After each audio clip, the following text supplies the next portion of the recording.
c'est toute une famille qui souffre. Il y a bientôt un an, le 10 février, Pierre Palmade causait un grave accident de la route près de Villiers-en-Bière, en Seine-et-Marne. Sous l'emprise de stupéfiants au moment des faits, l'humoriste percutait violemment une voiture qui roulait dans le sens opposé. Dans celle-ci, 3 personnes ont été victimes de l'accident. Du côté passager, Mila était enceinte de 6 mois. À 29 ans, la jeune femme a malheureusement perdu son bébé dans la collision.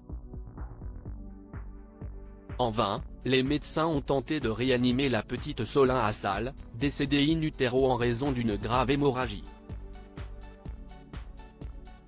Depuis envahie d'une tristesse infinie, comme l'indique Closer, Mila ne parvient pas à se remettre du traumatisme.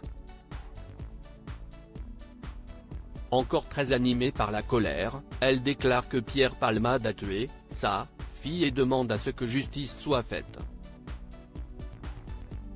En plus des séquelles physiques qu'elle conserve, soit des fractures des vertèbres et de la dentition, et un décollement de l'omoplate, Mila se retrouve aujourd'hui, selon une source proche, dans un état de profonde détresse psychique. Proche des enfants, elle se dit aujourd'hui incapable de reprendre son travail. À l'époque très heureuse, elle et son conjoint venaient de terminer d'aménager la chambre de leur futur bébé. Avec elle dans la voiture se tenait son beau-frère, Yüksel Yakour, qui a lui été écrasé sous le choc.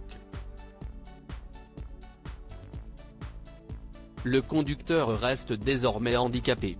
À l'arrière de la voiture était aussi installé Devrim, son fils de 7 ans, que Mila a d'ailleurs été obsédée à sauver. Comme son père et sa tante, le petit garçon a été grièvement blessé et, depuis, il ne serait plus que l'ombre de lui-même. Pierre Palmade, Muriel Robin, Michel Larocque, Véronique Sanson.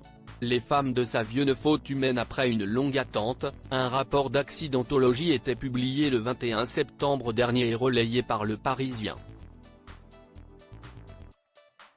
D'après les experts, aucun paramètre extérieur n'aurait dérangé Pierre Palmade et l'accident serait survenu en raison d'une faute de conduite caractérisée par un déport intégral dans la voie de sens opposé et une absence de reprise de trajectoire en correction.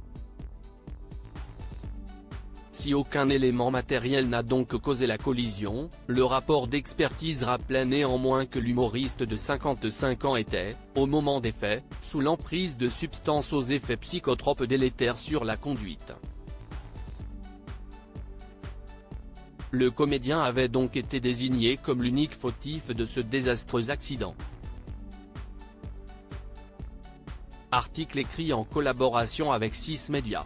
Crédit photo, Tiziano da Silva, Cyril Moreau.